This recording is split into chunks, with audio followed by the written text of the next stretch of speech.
جیسے اور کوئی پولیٹیکل پارٹی ہی نہیں ہے. ظاہری بات ہے بہت ساری تو ٹیکنیکلی ناک آؤٹ ہو جاتی ہیں, بہت ساری جو ہیں وہ پھر ریس میں ہی نہیں ہیں. تو اب یہ ماڈل یہی ہے کہ آپس میں تھوڑا سا جو ہے وہ ایسا اختلاف دکھا لوگ تو اسے ایکسیپٹ نہیں کر رہے اس ماڈل کو. کشمیر میں ٹرن آؤٹ کتنا تھا؟ I think 45%. وہ تو آفیشیل نمبر ہے, وہ تو 47 والا ٹرن آؤٹ ہے, 45 کا ٹرن آؤٹ کیا ہے اس میں؟ تو میرا نہیں خیال 20% سے زیادہ, 20% سے بھی کم تھا. یس. اور یہ جو انور صاحب ابھی جو کچھ لوگوں سے میری بات بھی ہوئی, انہوں نے یہ بتایا کہ جو بڑے لوگ ہیں انہوں نے بتایا سب کو کہ یار بات یہ ہے کہ آپ نے سسٹم یہی چلنا ہے. پرائم منسٹر شہباز صاحب بھی ٹھیک ہیں, کیونکہ آج بلاول صاحب نے بھی کہہ دیا ہمیں پرائم منسٹر صاحب سے شکوہ نہیں ہے, باقی کچھ لوگ ہیں ان سے شکایت ہے. سو سب کو یہ سمجھا دیا گیا ہے کہ صوبے بھی بنیں گے, سب کو یہ سمجھا دیا گیا کہ سسٹم بھی یہی چلے گا. اب بات یہ ہے کہ آپ کو اپنا شیئر کیا چاہیے. ساتھ صاحب نے جس طرح کہا کہ اگر کوئی نہ سمجھے تو مجھے بریک کے بعد بتائیے گا وہ کون ہوگا اور اس کے کانسیکوینسز کیا ہوں گے. کی طرف بڑھنا بریک کے بعد جنگے تو گفتگو کو جاری رکھیں گے, میرے ساتھ رہیے گا. عامر سید عباس صاحب, بریک پر جانے سے پہلے آپ کچھ عرض کر رہے تھے, ذرا بتائیے گا کہ اگر نہیں مانا جاتا تو پھر کیا ہوگا, کانسیکوینسز کیا ہوں گے اس کے. پہلی بات تو یہ ہے انور صاحب کہ تقریباً سب لوگ واپس راضی ہیں. سب کو بتا دیا گیا ہے کہ جو ریسیٹ کی بات کی گئی تھی نقوی صاحب کی طرف سے وہ پورے نظام کو ریسیٹ کرنے کی جو بات تھی, اگر کسی کو اس پاور شیئرنگ میں کچھ چاہیے تو اس کے اوپر بیٹھ کے بات ہو سکتی ہے. اور مجھے ایک سورس نے یہ بتایا کہ شاید اسپیکر قومی اسمبلی کی سیٹ جو ہے وہ شاید پیپلز پارٹی کی طرف چلی جائے اور کچھ اور بھی سیٹیں جو ہے وہ دینی پڑیں. اس کے ساتھ ساتھ پیپلز پارٹی کو کچھ اور بھی کہا گیا ہے کہ آپ کو جو چاہیے اس کے اوپر ہم بیٹھ کے بات کر لیتے ہیں. جو دیگر لوگ تھے جو اس پوری ریس میں بات کر رہے تھے کہ ان کو بھی, وہ بھی اس ریس میں ہیں کہ نظام ٹھیک کریں گے, وہ آئیں گے اور پورا نظام ٹھیک کر دیں گے, ان کو بھی کہا گیا کہ آپ جس پوزیشن پر ہیں آپ وہاں پر ہی کنٹینیو کریں. سو اپیرنٹلی یہ لگتا ہے کہ صوبے بننے جا رہے ہیں اور جو سارے اس میں اسٹیک ہولڈرز ہیں ان کو کہا گیا کہ اب اپنے اپنے شیئر کے اوپر بات کریں. اس سے زیادہ پورے سسٹم کو یا اس نظام کو روکنے کی جو بات کی گئی ہے اس میں سب کو کہا گیا ہے کہ آپ اپنے لیمٹس میں ہی رہیں. بیرسٹر صاحب, میں آپ کی اجازت سے اپنا وقت عامر صاحب کو دینا چاہتا ہوں ایک سوال کے تھرو. G please. عامر صاحب, دور سے دیکھنے سے لگتا ہے, شاید آپ اس میں بہتر بتا سکتے ہوں, لیکن دیکھنے سے لگتا ہے کہ نون لیگ کے اندر بھی کچھ پاور سٹرگلز ہیں. چلیں اور کچھ نہیں تو جو بھی اتفاق نواز شریف شہباز شریف صاحب میں ہے شاید وہ اگلی جنریشن میں اس طرح ٹرانسلیٹ نہیں کر رہا. اتفاق ہوگا لیکن اس طرح کا نہیں جیسے دو سگے بھائیوں کا پچھلے 40 سال میں اب نظر آیا. اور یہ کہانی صوبے بنیں گے کیا ہوگا, یہ آگے کی کہانی ہے. اس میں شہباز شریف صاحب بھی اپنی اننگز تقریباً کھیل چکے ہیں, نواز شریف صاحب تو ریٹائر ہو چکے ہیں. عامر صاحب, کیا آپ کے خیال میں جو صوبے بنیں گے, لیٹس سے کہ 14 یا 18 یا 22 تک کا یا 28 تک کا بھی نمبر دیا جا رہا ہے, کیا اس میں نون لیگ میں یہ کیپیسٹی ہے کہ وہ 4 یا 5 یا 6 چیف منسٹرز مریم صاحبہ کے ایٹ پار ریز کر کے پلیس کرتا؟ Absolutely not. آپ بالکل ٹھیک کہہ رہے ہیں کہ اس میں انہیں تو قابل قبول نہیں ہوگا اور اس میں پھر بہت سارے وعدے وعید ہوں گے, کیونکہ دونوں جو فریقین ہیں پیپلز پارٹی اور مسلم لیگ نون, وہ دونوں اس وقت میکسیمم گین کی بات کر رہے ہیں, کیونکہ انہیں یہ لگتا ہے کہ جو ان کے پاس ترک کا پتہ ہے وہ 18ویں ترمیم میں وہ تمام چیزیں جو پہلے ہی وہ لے جا چکے ہیں صوبوں کے پاس, ان کے اوپر جو بارگیننگ ہونی ہے وہ اسی ٹائم پہ ہونی ہے اور جو وعدے وعید ہونے ہیں وہ بھی اسی وقت پہ ہونے ہیں. تو یس, اگر جس طرح آپ نے بھی فرمایا کہ اگر شہباز شریف صاحب بھی اپنی اننگز جو ہے وہ کھیل چکے ہیں تو پھر اگلا نمبر تو مریم صاحبہ کا ہی ہے. تو ان کی نظر پھر پنجاب کے جو اگر اس کی کسی بھی چیف منسٹرشپ پہ نہیں ہوگی, ایبسلوٹلی ناٹ, کہ ان کی پھر نظر جو ہے وہ مرکزی نشست پہ ہوگی جو پرائم منسٹر. مجھے بتائیے پھر بیرسٹر صاحب, پاکستان تحریک انصاف, مولانا فضل الرحمان صاحب, ایم باقی دیگر جماعتیں کہاں ہوں گی؟ اگر میں تو پھر صرف اتنا کہنا چاہتا ہوں کیونکہ وقت بھی بڑا عجیب سا ہے کہ پھر انا للہ و انا الیہ راجعون.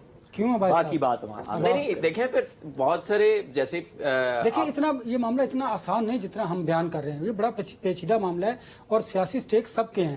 یہ نہیں ہو سکتا کہ دو بڑی سیاسی جماعتوں کو آپ جو مانگیں, جو پاور شیئرنگ ہو وہ, جو باقی جو نیشنلسٹ ہے, باقی جو بڑی قوتیں ہیں, دیکھنا مولانا فضل الرحمان اسٹریٹ پاور ان کے پاس ہے, پاکستان تحریک انصاف کی مقبولیت ہے, آپ اسے تسلیم کریں یا نہ کریں, وہ سیاسی جماعتیں کدھر جائیں گی؟ دیکھیں اسٹریٹ پاور والا زمانہ تو چلا گیا ہے, اس میں تو اب وہ اسٹریٹ پاور جو اس سے پہلے جس طرح ہوا کرتی تھی, اب جس قدر